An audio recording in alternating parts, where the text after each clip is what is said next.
Free.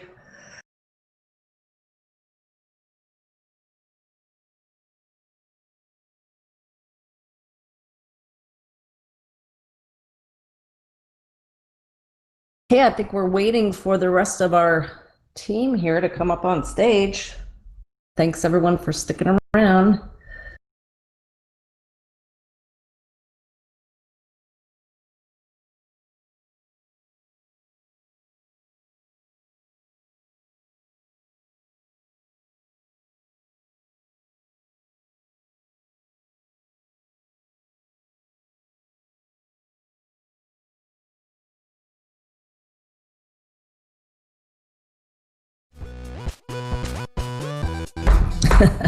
Love it.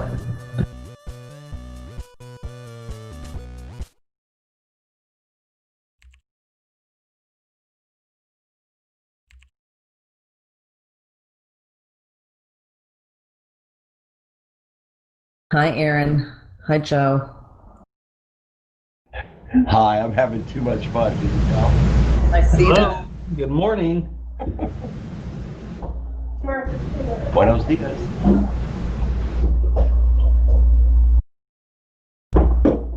Who's moderating today, guys?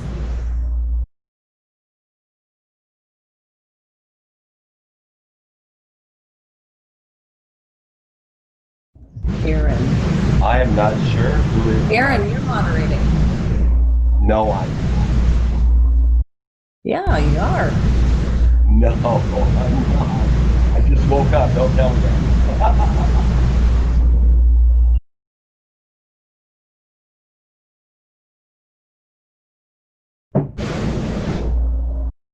You want to pass the moderating reins to Joe? Did I really moderate? I Or didn't someone know. else? Yes, I didn't know I was, and I didn't know what it entailed. So absolutely. Yeah, your sound's bad too. There's a lot of static.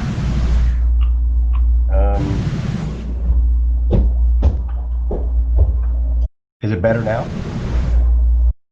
It's just when you talk, it's staticky. When I talk.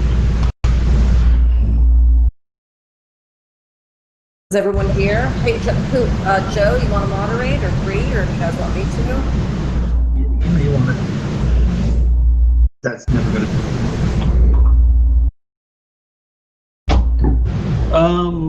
Yeah, I mean.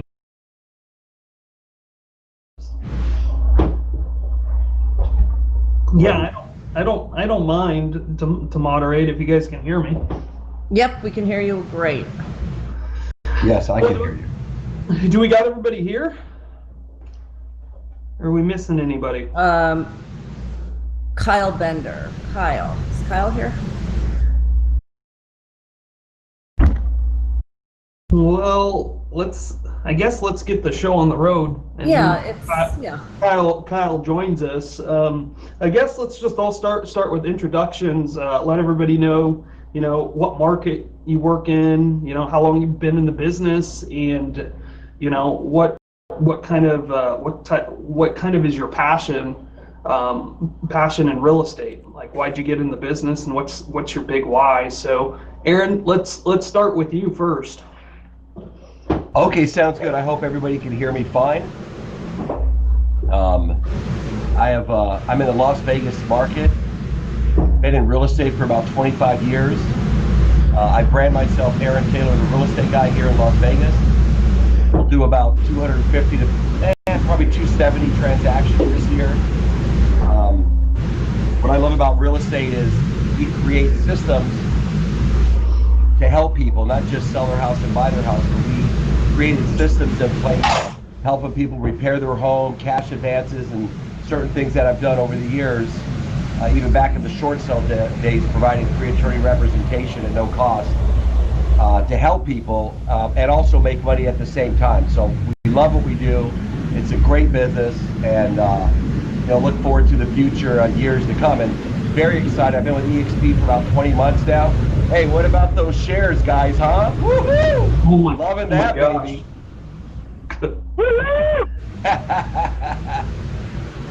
So there's my story.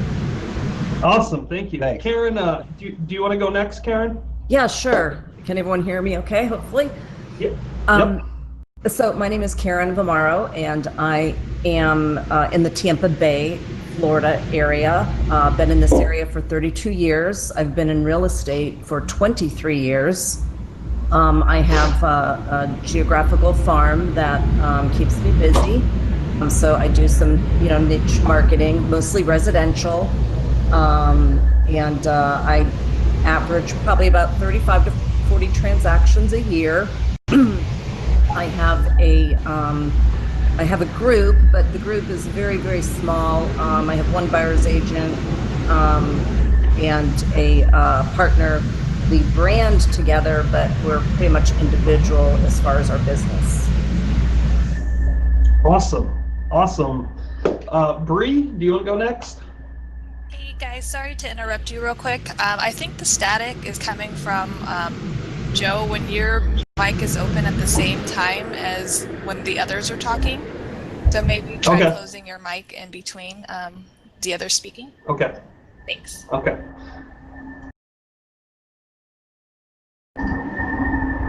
Bree, are you there?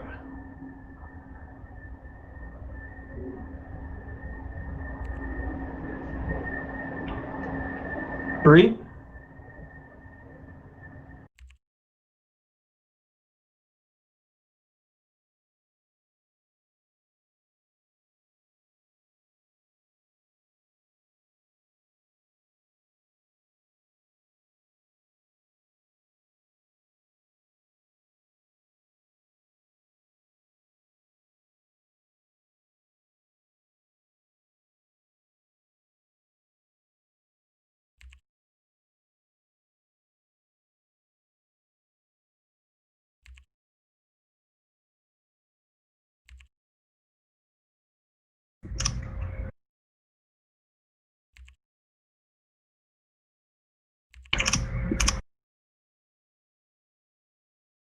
Can anyone hear?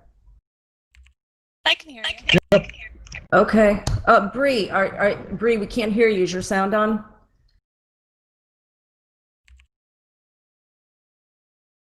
Okay, maybe we should move on, Joe. And okay. Bree, just pipe in when you think your sound's fixed. Okay, so my name is Joe Simonet. I'm here in Washington State, in Olympia, Washington.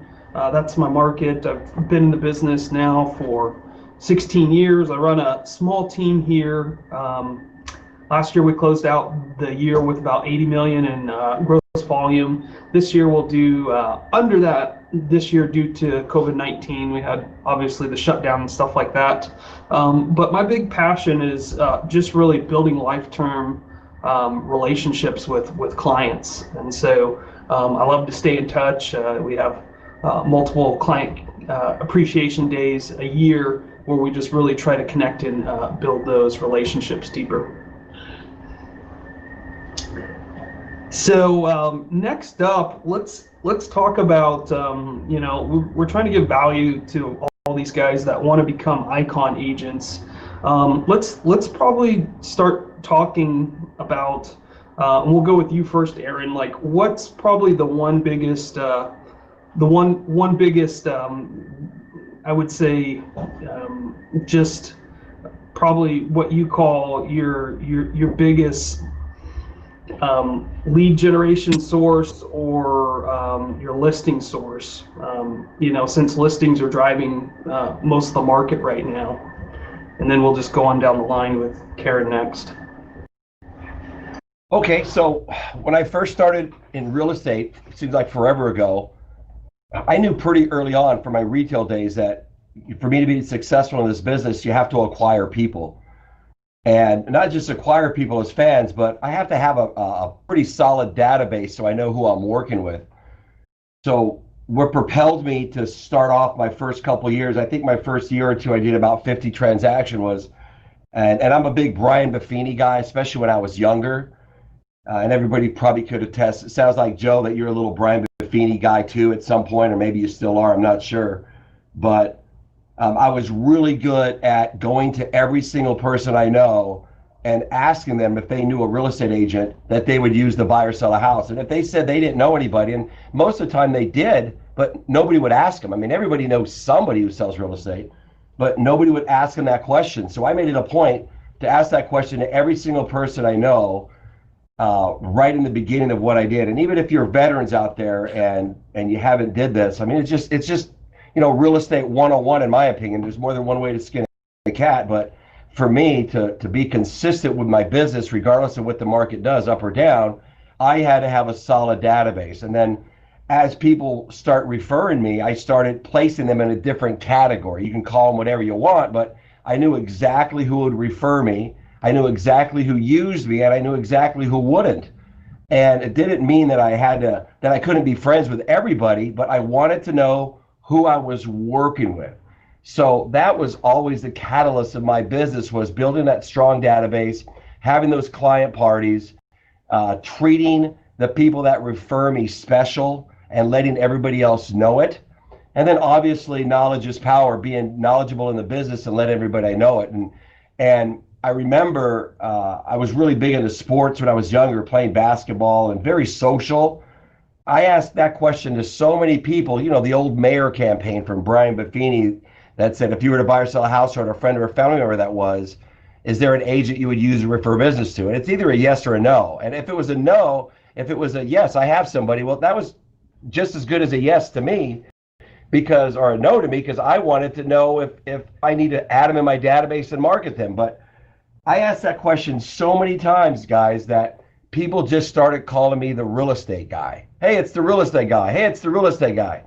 And then that kind of stuck. And then, so one of the things I talk about here in Vegas and we teach to agents is, the first thing is create your brand and then create your database. And we can do a whole entire hour or two just on one of those subjects. But that was kind of the start for me. And I'm very consistent, and that's where we are today. Awesome. Thanks so much, Aaron. Karen, do you want to go next? Yeah, sure, absolutely. So when I got in the business, I was new. I had relocated from Pennsylvania to Tampa, so I didn't grow up here, and in the Tampa Bay area. So for me, like I knew I wanted to get into real estate. I did my first internship at a real estate company when I was in college. And so I had focused my degree on finance and real estate, but it took me 10 years after I graduated to get the courage, muster up the courage to go, commission, because I had moved to Florida by myself and was kind of on my own. So I knew that I had to connect with someone that was here. So I found a real estate agent that sold me my home. I pretty much drove her around and used her lockbox pretty much. But at any rate, I connected with her. I got my license. I started out by being her assistant. We became partners.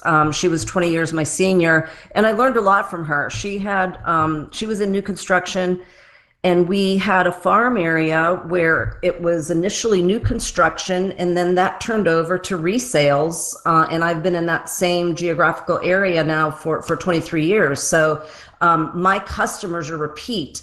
And what I love right now is I'm seeing, for those that are younger in the business, younger age, it's really awesome when you can see your past clients' children grow up and then sell them homes, and it's generational. So my business is very generational. I get a lot of referrals from family members.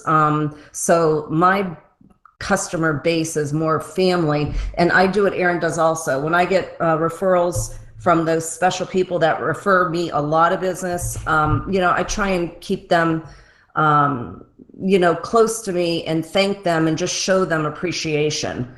I would say also to those looking to get in the business and to be that icon, take and keep toxic people out of your life.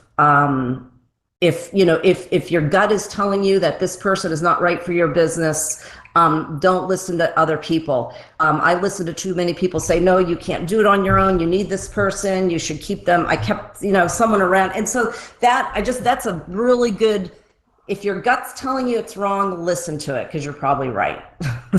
So I hope that helps. Awesome. Thank you, Karen.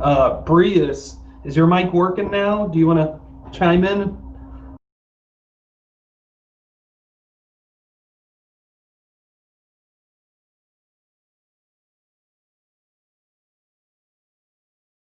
Okay, I don't know if Bree's there. So I'll go next. So probably the biggest pillar currently in my business is probably my inside sales agents.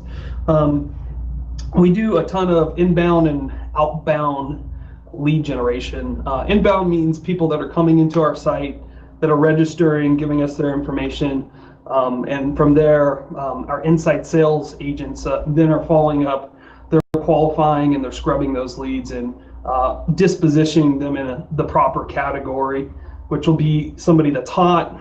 That would be somebody that wants to buy 90 days or less. A nurturer, somebody that's 6 months out, or if they're not decided on what they're going to do, then we're going to put them in a watch category. For outbound lead gen, we do a lot of circle prospecting. So that's building relationships with property owners. So we're calling around that neighborhood just because a home sold or a home just got listed, so an event happened, and then we're letting the neighbors, the owners, know about that event, and then we ask if we can stay in touch with them, and then we're staying in touch with them through video email marketing. So we send out a weekly email once a week that's branded, that's coming from me about what's going on in our market to build that brand and that authority. And then from that, we're having people reach back out to us. So that's kind of what we're doing. That's kind of how I built my business and my team. I'm very highly leveraged, I would say, in that aspect. Next question, let's go with, what's one thing that you guys wish that you would have known sooner getting into this business? So some of these other agents that are trying to make Icon can avoid those pitfalls. And we'll start with you, Aaron. Well, like I said earlier, knowledge is power. I always say knowledge is the best clothes. So many people are in the real estate and they just don't consider themselves salespeople, right? Or I'm not like you. I don't talk to people like you, or I don't have that personality. Well, knowledge is clothes. And when I was younger, I think if I would have did something different is I would have just known the business faster, because when you open your mouth and you talk to a client, we have something that we always make excuses no matter where we go. If I answer my phone, I might answer it louder so people can hear it. If I'm at the dentist and people ask me how I'm doing, I'm great. Hey, I just close this first-time homeowner with no money down, or come up with an excuse to make people go, wow, how did you do that? So if you can just understand the business and know it, and not just on a retail level either, know how the auction works, know how foreclosures work, know how, know what a notice of default and a notice of sale is, and really be knowledgeable in all aspects of what we do, it will propel you, I think, to the next level. Because as we keep in contact with our database, whether it's weekly or monthly, when you send out that newsletter that you don't buy from somebody else, you can do it yourself. I mean, you're educated and smart enough to put something out there about the market, and people will see, wow, this guy really knows what they're talking about. So I probably would have maybe changed that a little faster, because it took me, I've been doing this 25 years. I don't think I was really proficient in this business till after about 10 years. And I always say, you don't even begin to know real estate until you've done 100 transactions, because there's so much that's involved in what we do. So I just think I would have been more educated in what I did and not waited so long. That would have probably helped me out better. Awesome. Thanks so much. Karen, do you want to go next? Yeah, absolutely. What do I wish I would have known sooner? Like I said, probably just trusting my gut. I think I don't think I had enough confidence in the beginning, so I probably let other influences determine where my business was going and how my business was going. And it took me 10 years to change that. So I agree, Aaron. I don't know if I probably had more than 100 transactions at that time, but I think everyone should just, make sure you rely on yourself and educate yourself, just like Aaron was saying also. Don't be afraid to collaborate. I always wanted to collaborate with people. Unfortunately, 20 years ago, it was, people would, I didn't feel there was much collaboration. Quite frankly, I really didn't see the collaboration until I came to EXP in my business. So I would say collaborate with people. Also network. I wish I would have known sooner to network because I think that would have made a huge impact. I've been networking now for 2 years and really have seen a difference in my business, even after being in the real estate industry for 23 years. So definitely networking, trust your gut, and don't be afraid to collaborate with other realtors and share things. Awesome. Thank you so much, Karen. I would say probably for me, the one of the biggest things that I wish I would have done sooner or known sooner was to get a mentor or to get a coach in this business, because we have to remember, for all of us as agents, there's somebody that has been down the path that you're trying to go, and they can really save you a lot of time.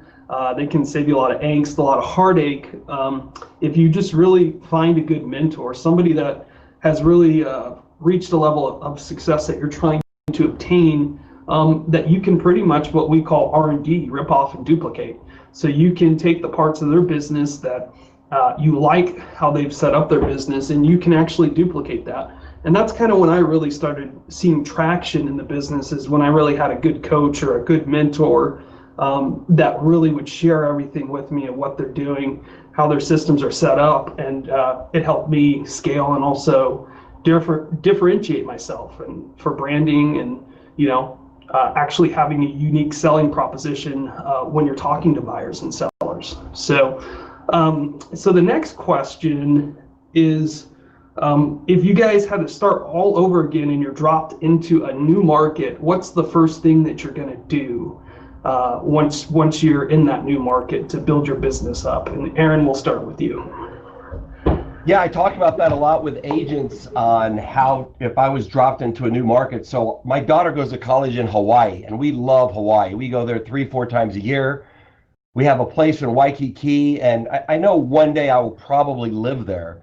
And if, even as experienced as I am now, if I was moved to Hawaii, I would probably find a very large team. I would find the top 2 or 3 teams that are in the industry, and I would interview with them and join that team. And I wouldn't even care about the splits. I don't care if it's 50-50, 60-40. It doesn't matter to me, because I need to know, even though I know the business, I don't know that market. I need to be ingrained in the community. I need to know their terms, how they feel, how they live, the communities. And I know if I join that team, that's really going to propel me, even for the first year, that I'm going to learn so much. And for agents that are new in the business, man, if you're out there trying to do this by yourself, I mean, it's a tough go. I mean, join a successful team that can help you get to where you want to be faster. Another thing I wanted to end with this, I wanted to end with this last time, was I'm really big into the power of law of attraction, and I think I would have gave more away as I was younger. So I really live every single day on how I can help somebody, how much money can I give away, what can I do better in my life, wake up every morning being extremely grateful for what I have, my wife, my life, my kids, my family, my job, everything that I have. And then I ask the universe, for better health, more finances, more friends. And if I would have known that earlier, that would have probably helped out a lot too. But find that big team in that community and use everything, all the knowledge they have. Don't worry about the splits. Listen to what they say, and out hustle everybody. Awesome, that's great advice. Karen, do you want to go next? Yeah, sure. So, honestly, this is kind of how I started my business initially, because I didn't know anyone when I relocated from Pennsylvania. But again, if like right now, if I were to move to a new area and I would have to start over, I would absolutely meet as many people and join as many like chambers of commerce as I can, so that you're networking with people that have relationships in the community. So if you move to like a city, like let's say I'm in Palm Harbor, I'm going to join the Palm Harbor Chamber of Commerce because this is going to allow me to network with local individuals, and probably because I'm more of a geographical farm area. I don't really lead generate online like Joe does. I wish I did know how to do it. I just don't. I never learned it. But so for me, like, geographical farm, pick an area probably where I move to, wherever that is, join the chamber, maybe do some networking, do some charity, and just get to know people. And it will come back. Awesome. Thank you so much, Karen. So I would say something probably the same lines as both of you guys. Building as many relationships as I can in that new market as soon as possible, so I can start building up my database, so then I can start branding and marketing to that database. I'd probably start again with property owners, talking to the most property owners, having the most relationships with property owners is kind of the way that I look at market share. Because if you're the agent in their mind when they do want to do business with them, or when they want to do business with you, they're going to reach out to you. And so the listing side of the business is where you can highly leverage your time as well. I like to say you can kind of franchise yourself, because you can have 30 listings, but if you've ever tried to work with 30 buyers, you will wear yourself out and end up in the grave quick. So that's kind of my little nugget. Hey, Joe, Yep. Bree's back. Sorry to interrupt you. Bree is back. Okay. Bree, do you want to chime in on the last one? If you were dropped into a new market, what's the one thing that you would do? Sure. Good morning, everybody. Bree Phillips from Astoria, Oregon. I run a small team, just to give you a little background, in a rural market. But anyways, what I would do is similar to, I'm going to echo what everybody else has said, find a group that you are passionate about and start to build relationships. For me, that group has been our hospital foundation, and I'm extremely passionate about good healthcare in our market. So I joined that board, and what I do is I offer to help them recruit physicians that come to the area by offering community tours. So I know that if I can help recruit those folks by showing them the beach, showing them neighborhoods, not trying to sell them a house, but moreover trying to sell the area, I'm going to end up with a client in the long run. And that's been a really wonderful lead pillar for our team. We work with several physicians and healthcare professionals throughout the year because of those relationships that we built. So there's one little idea for y'all. Thank you so much. Are we going to 9:30? Is that when we're going to? Just so I know how much time we have. Yes. Okay. Awesome. 12:30 Eastern. Awesome. So, what is one system that you guys think has really kind of affected your productivity in your business to where it is today? One system that you couldn't basically live without in your business. And Aaron, we'll start with you again. Sure.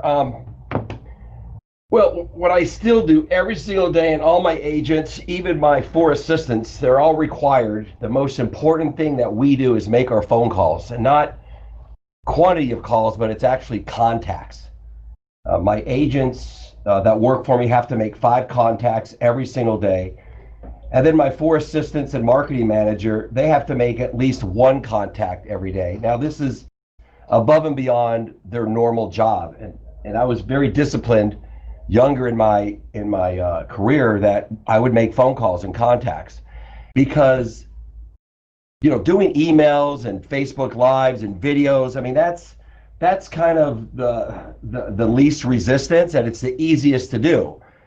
Anything that gives you the most resistance usually is probably better to do in real estate, but because you'll get the best result from it. And a lot of agents don't know what to say when they make the phone call, whether it's a prospect, a past client, somebody new.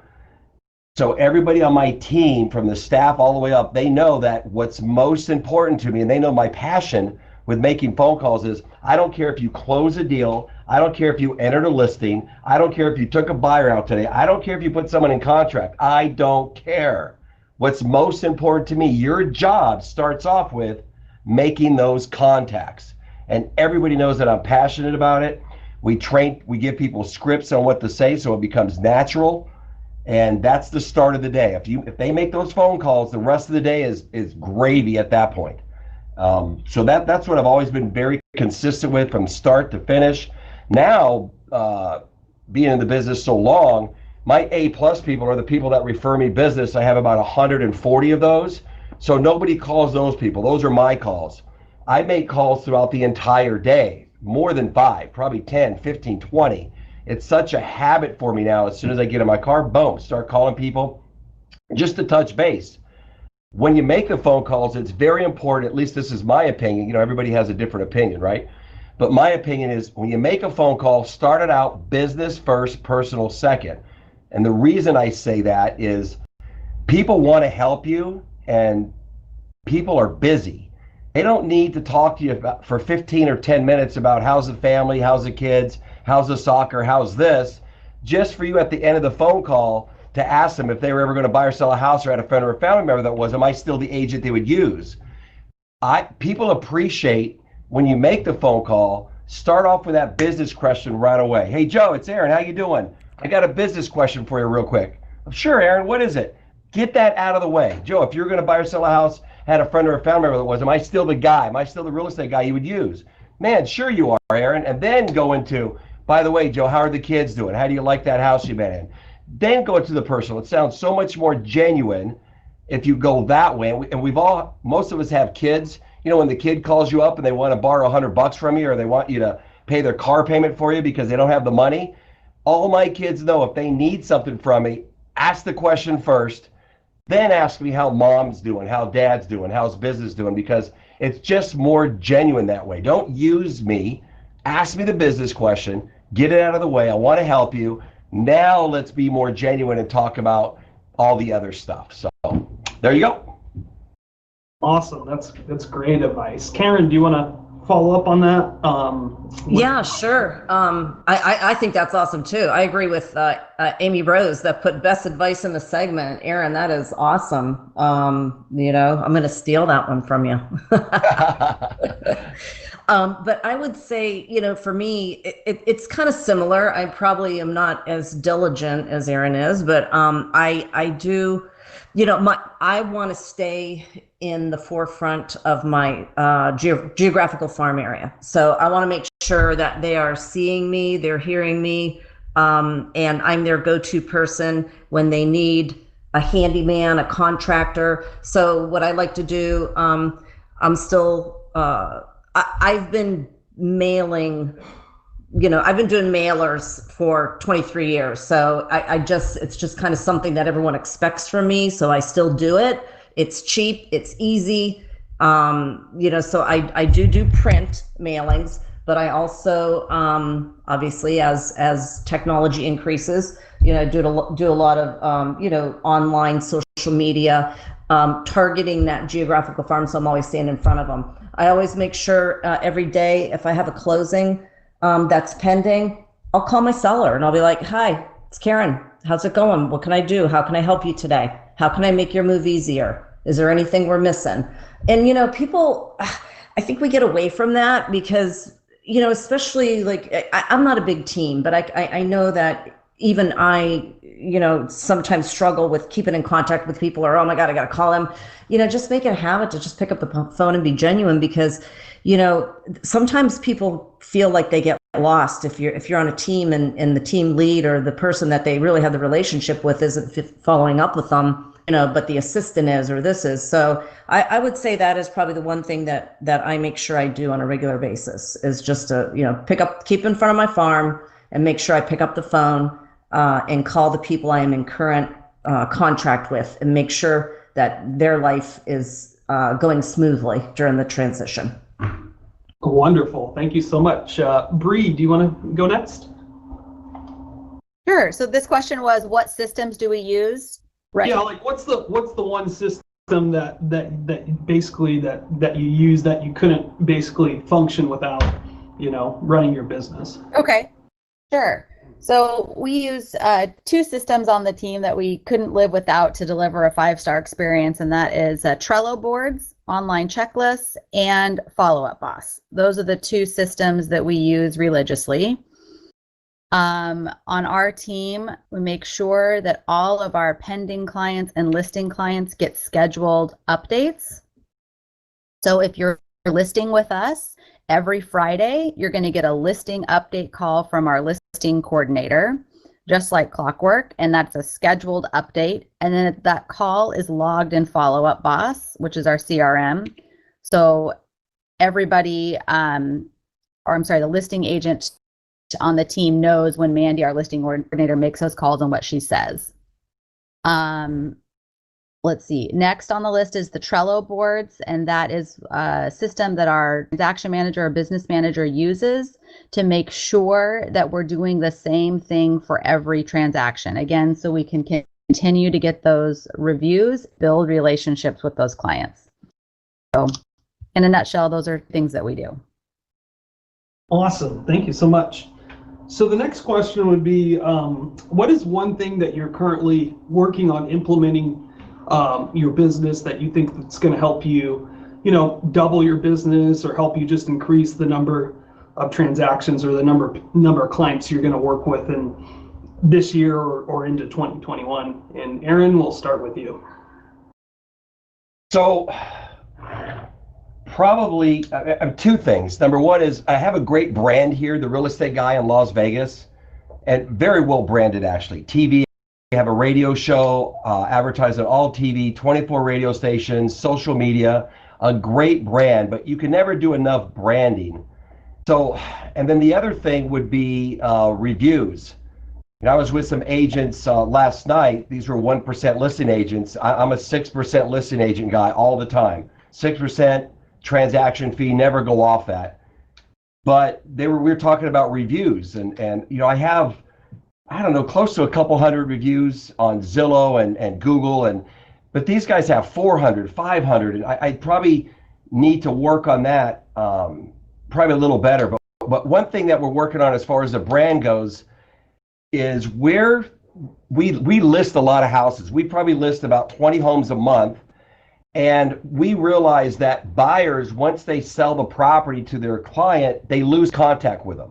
And the reason I know that over the years is because 3, 4, 5 years go by, and that buyer that another agent sold my listing to will call us up and go, hey, would you mind giving us a CMA on our property or help us sell our house, because we don't even know where our agent is.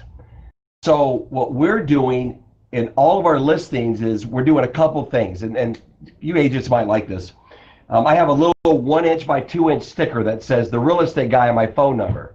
Before every house closes, we put one on the trash can, the water heater, the electrical panel, and one in the pantry. And it's just something small that maybe subliminally they'll see as they live in their property. The second thing we do is before the house closes, as I list the property, I tell the seller that when you leave the house, I want you to put all the keys, garage keys, mailbox keys, on this plaque that I'm going to put by the garage door. And the plaque is, I don't know, about a foot long by 6 or 7 inches, and it has 4 hooks on it for them to put all the keys on.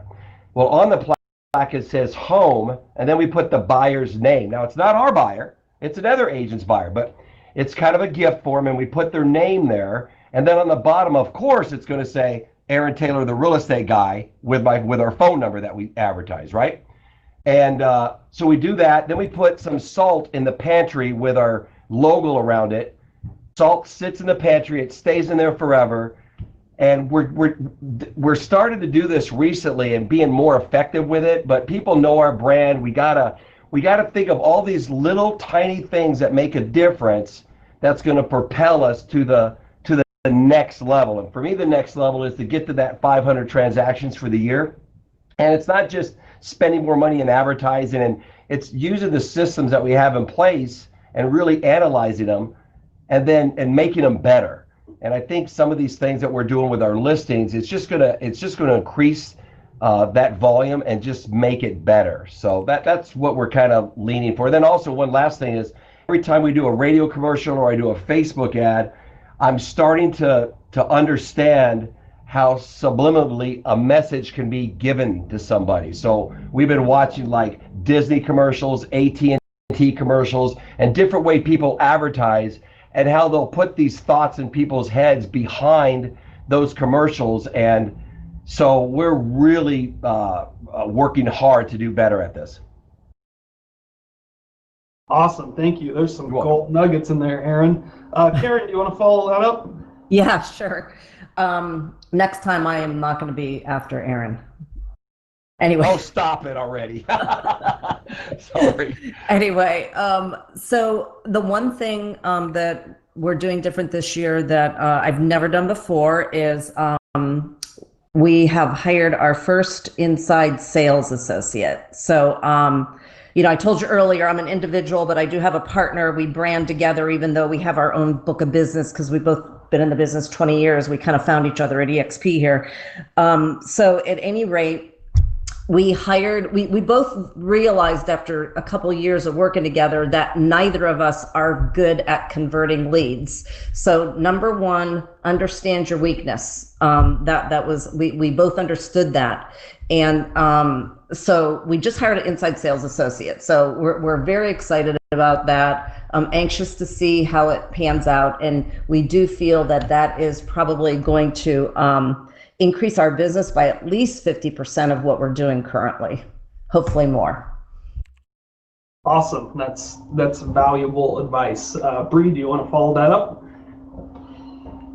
Sure. First of all, I want to say, Aaron, you have given so many phenomenal ideas. Thank you for being willing to share. And that's one of the beautiful things about EXP. Oh, you're welcome. Yeah, really cool. Let's see. One of the things that we have implemented this year, along those same lines of what Aaron's doing to try to make the experience memorable, is the day that the listing goes live, we send a bouquet of flowers to the seller's work if they're still working in an environment. So that way, when they get that vase of flowers on their desk, their associates can ask, like, who sent those? And they'll say, oh, I just listed my house today. So it sort of sparks that conversation. That costs us about $3,000 a year. But what we've found is it's been a really great way to boost our sphere of influence and to get more leads. So there's one little idea for you. Yeah, that's amazing. I've never heard of that, but I can see that being very impactful because it's going to probably generate a ton of conversations at their work, and I'm sure you guys definitely see some business from that. Next, let's talk about our time's very important when we're high producing agents. So let's talk about the daily schedule. How do you guys break down your daily schedule? How do you time block? How do you do those things so you can be the type of producer that you are? Because we all have very hectic lives with family. We have other engagements outside of work and business. So let's jump into the daily schedule, and Aaron, you can start us off with that. Sure. So 25 years of doing this now, my schedule's probably a little different than most. I pretty much delegate anything that's not fun to me. So my schedule, I don't really have a personal and a business schedule. It's just all kind of blends together. I do a lot of dinners and then maybe some speaking events for agents around here, some Zoom events to help them out. But I delegate every single thing in my job, and we have a system for everybody that works for me, from the listing manager to the closing manager to the bookkeeper, the marketing director, the property manager. We delegate everything, and everybody has access to my schedule. So pretty much in my daily schedule, there's two people that list homes or buy homes, and that's me and one other person. And that's pretty much what I do during the day, is try to take a listing every single day between one of us. And I'm getting to the point in my career now where it's not that I don't want to do that. It's just I have such good people that have been with me that I'm getting to the point where I'm going to start delegating that as well, so I can just do other things. I mean, and let's face it, we love our job. We love what we do. I love real estate. But Joe, I love sitting on the beach in the Bahamas drinking a Mai Tai and playing golf every day, just a little bit better. So I think that my routine is going to start changing as I get older, and but I delegate everything. And then one last thing, because I probably won't have another time to talk, is agents. I just want to give you this advice. I have a saying that I've always talked about, and this saying is uncomfortable becomes comfortable with practice and action.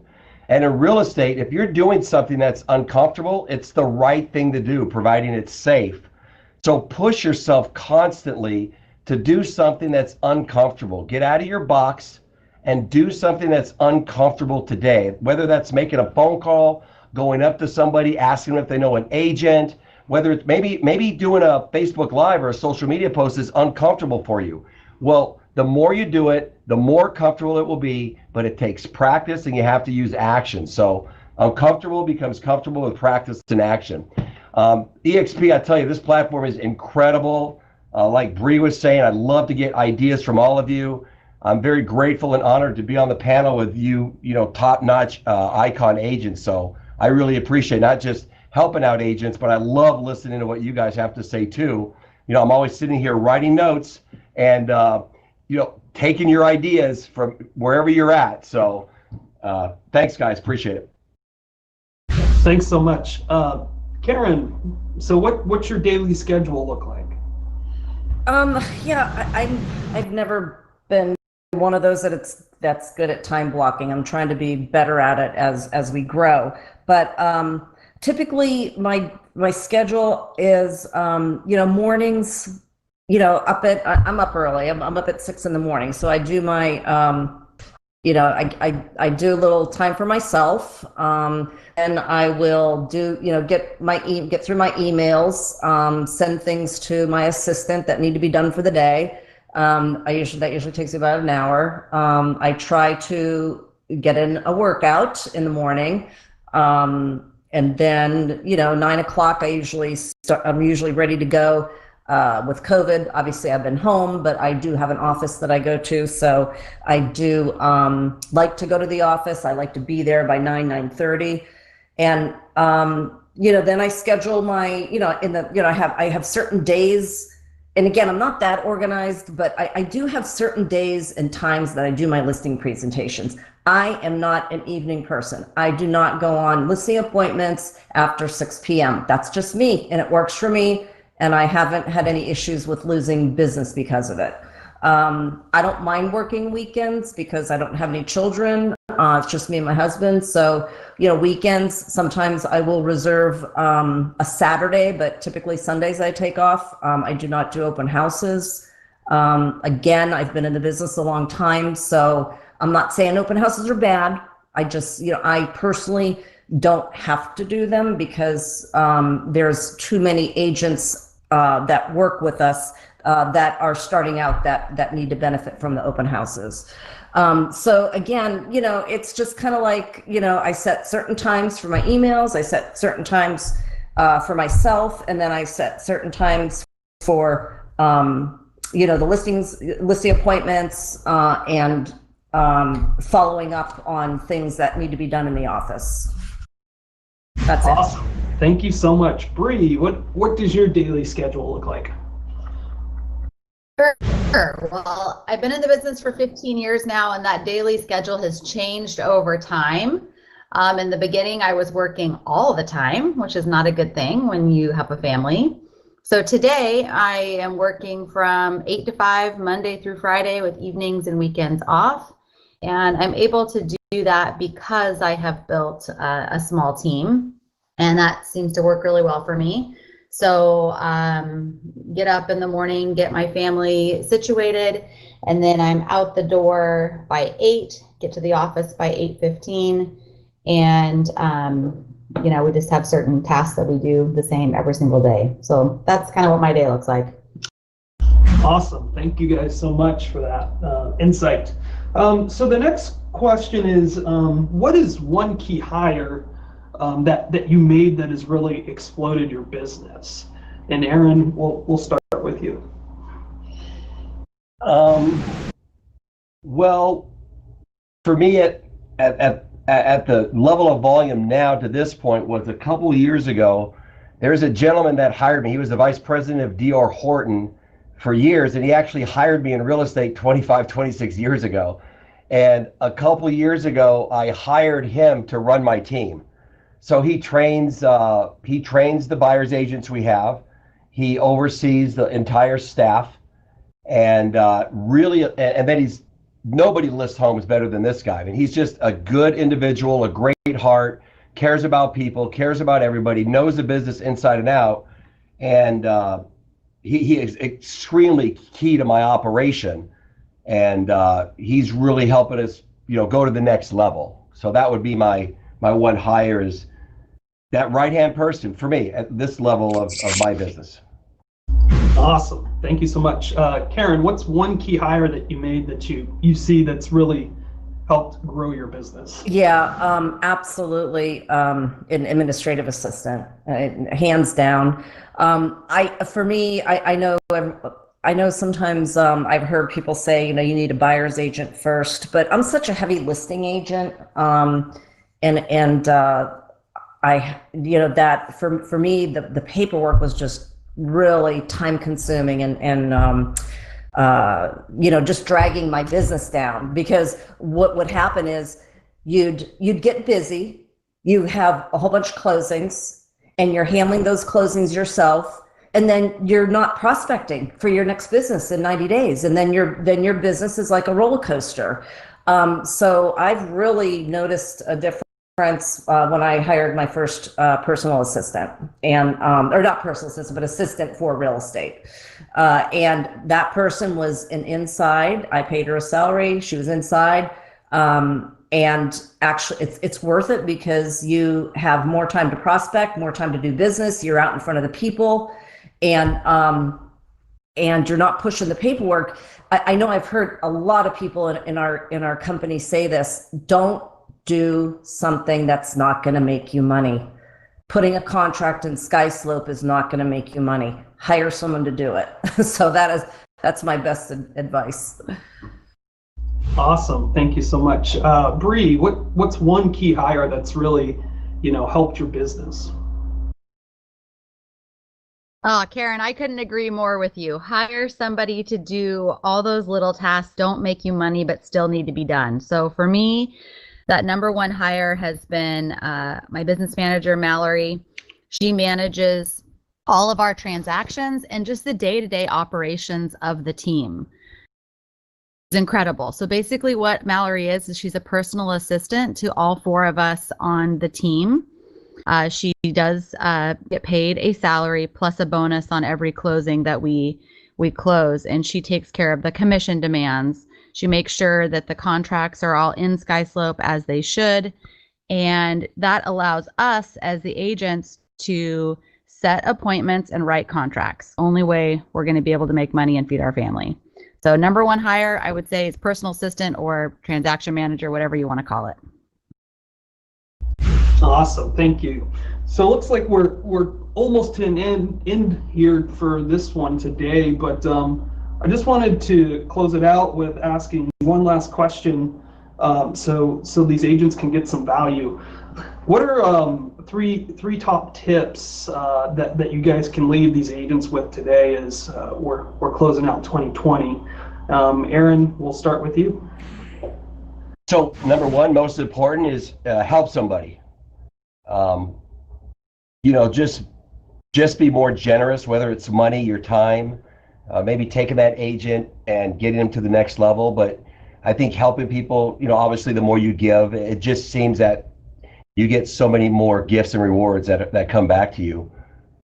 Definitely do that. And the other thing would be make your phone calls. I know it's tough sometimes for an agent to make calls and you don't know what to say, but the bottom line is call somebody and say hi to them. Let them know you're a realtor. You can do it in your own words. You could ask somebody in your own words if they know anybody that needs to buy or sell a house. Be a detective, but make those phone calls. And then the last thing would be routine to your schedule. I might try to get out of the house at 7 something every single morning, and it becomes a routine. And just just get out of the house and things will happen, and be a hustler. So there you go. Awesome. Thank you so much. Karen, three tips that you want to leave our agents today. Yeah. So, for me, be authentic. I don't know. I think when I talk to someone that I don't feel is authentic, it's almost like you can feel that they're really not telling you the truth, or you're not really sure. So I think be authentic, because then you come off as a real person, and what you're saying is valued more, in my opinion. Always come from a place of abundance mindset. If you don't have that abundance mindset, I think you lose out on things in life, not only business-wise, but personal. And then always be prospecting. I'm always kind of thinking, okay, what's going to be my next, if my listings are getting low, all right, who do I know in the pipeline that called me 6 months ago? Always know where you're always be prospecting, but, kind of always have that pipeline going. Awesome. Thank you so much. Bree, three tips that you would like to leave with our agents today. Sure. I would say number one, be generous. Be generous with your time and be willing to share. And that goes across the board in business and in personal life.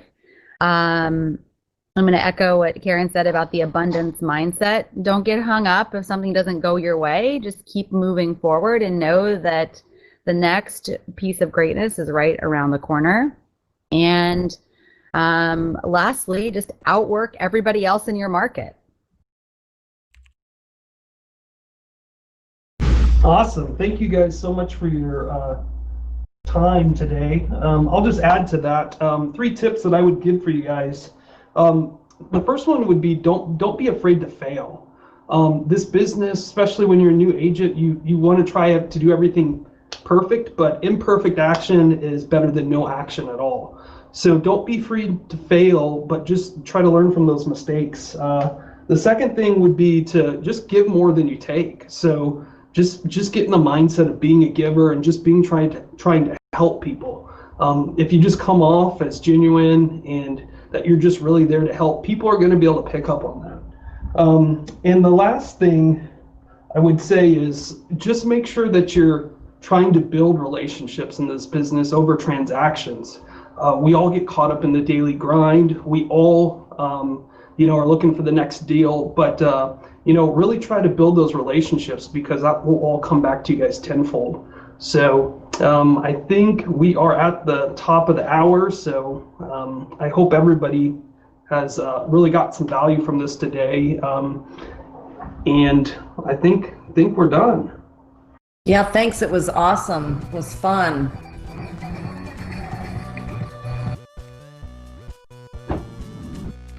Thank you all.